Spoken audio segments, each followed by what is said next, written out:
Bangladesh group theatre federation, সম্মিলিত সাংস্কৃতিক জোট এবং পথনাটক পরিষদ। আপনারা সবাই জানেন, যারা ভুক্তভোগী ভাবছেন নিজেদেরকে অথবা বঞ্চিত ভাবছেন, তারাও জানেন একটা অরাজক অবস্থার মধ্য দিয়ে এবং একটি ভীষণভাবে কর্তৃত্বপরায়ণ এবং লেজুর ভিত্তির মাধ্যমে চলেছে বছরের পর বছর। এই প্রতিষ্ঠানগুলোর এখনো অনেকেই আছেন যারা মিলে, আমি মনে করি প্রথম দায়িত্ব হচ্ছে এগুলোকে বিলুপ্ত করা এবং সংস্কারের পথে যাওয়া। এবং বিলুপ্ত করার জন্য আমার নিজের যেটা মনে হয়, নিশ্চয়ই প্রত্যেকটা সংগঠনেরই কোনো না কোনো ভাবে গঠনতন্ত্র আছে, সেই গঠনতন্ত্র মোতাবেক এগুলোকে বিলুপ্ত করে নতুন ভাবনা, নতুন সমন্বয় করা, নতুন চিন্তা আনা এবং কর্তৃত্ববাদের থেকে বের হয়ে আসার চেষ্টা করা।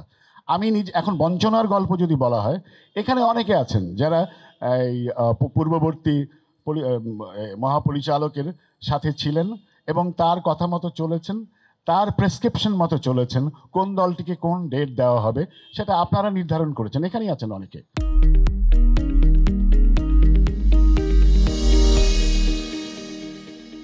কেউ কেউ এখানকার কেন্দ্রিক ব্যবসা হারিয়েছেন, সেই জন্য আপনার মন খারাপ লাগছে।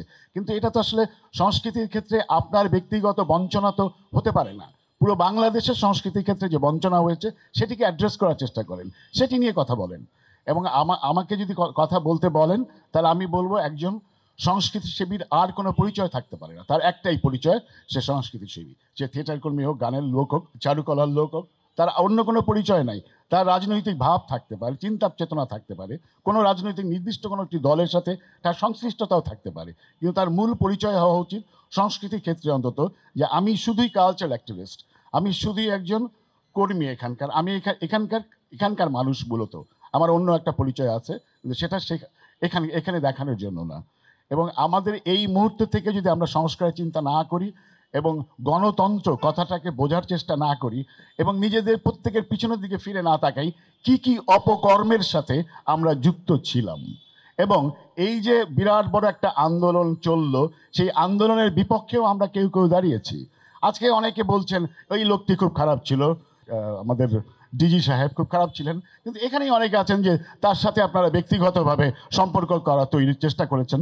আপনারা অনেকে সে যখন শেষবার যখন তাকে করা হয়, তখন আপনারা অনেকে তাকে যে ফুলের তোড়া দিয়েছেন, তোড়া দিয়ে তাকে স্বাগত জানিয়েছেন। আমি অনেক দিন আগে দুষ্টামি করে তাকে বলেছিলাম যে আপনার কি লজ্জা করে না, এত মানুষের প্রমোশন হয়, আপনার কোনো প্রমোশনও হয় না। উনি প্রথমে একটু থতমত খেয়ে গেছিলেন যে আমার কি প্রমোশন। আমি যে আপনি এত বছর ধরে ডিজি আছেন, আপনার তো প্রমোশন হওয়া উচিত, আপনি মন্ত্রী হয়ে যান। আমি বললে কি মন্ত্রী হওয়া যান? আপনি চান দেখি তো পারছেন, হয়তো আপনি মন্ত্রী হতে চাইলে মন্ত্রীও হয়ে যেতে পারবেন।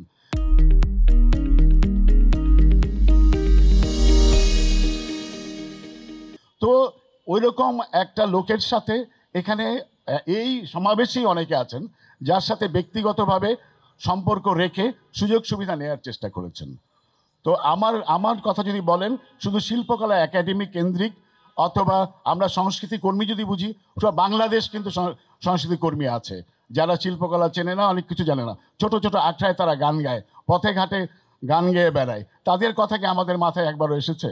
নাকি আমরা যদি পরিবর্তন না আনি, আমরা একই বৃত্তে আবার পড়ব এবং আমরা সবাই কর্তৃত্ববাদী হব, এবং এটা একটা নেশার মতো। আমি এর আগেও বলেছিলাম যে থাকতে থাকতে নেশা হয়ে গেছে, মানে একটা পদে চেয়ারে থাকতে থাকতে নেশা হয়ে গেছে। এবং আমার আরেকটা প্রস্তাবনা থাকবে প্রতীকী অর্থে, আমাদের যেন কোনো চেয়ার না থাকে। চেয়ার থাকলে অভ্যাসটা খারাপ হয়ে যায়, বসতে ভাল লাগে, মনে হয় এই চেয়ার থেকে আমি আর জীবনে কোনোদিন উঠবো না। কিন্তু কখনো কখনো চেয়ার থেকে ধাক্কা মেরে ফেলে দেওয়া হয়, এটি তখন আমাদের মনে থাকে না। তো খুবই এখানে অনেকে আছেন যারা অনেক ধরনের কথা বলবেন, তাদেরকে কিন্তু আমরা চিনি। এবং আমরা যদি মনে করি যে আমাদের কর্ম সম্পর্কে কেউ জানে না, সেটা কিন্তু খুব ভুল করা হবে। প্রত্যেকের কাছে, আমাদের কাছে, আমার ব্যক্তিগতভাবে নাম না জানা অনেক আছে যাদের চেহারা আমি চিনি, কিন্তু তাদের ব্যাপারে আমার কাছে তথ্য আছে।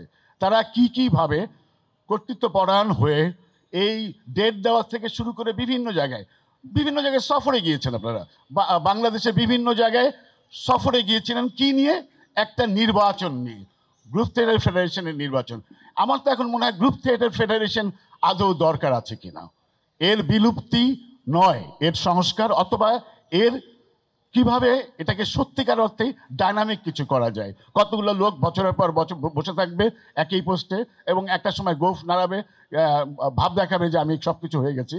এই প্রক্রিয়াটা কিন্তু এখনো বন্ধ হয়ে যায়নি, কারণ নতুন কোনো প্রক্রিয়া অথবা নতুন কোনো প্রস্তাবনা নিয়ে আমরা এখনো কেউ কথা বলিনি। আমরা শুধু পুরনো কথাই বলছি, এ খারাপ ছিল, এ খারাপ ছিল, আমাকে এটা দেয় নাই, ও আমাকে এটা দেয় নাই। আপনি চাইছেন কেন? আপনি সবার জন্য চাইতেন, তাহলে আপনি পাইতেন। আপনি ব্যক্তিগতভাবে চেয়েছেন, আপনি পাননি।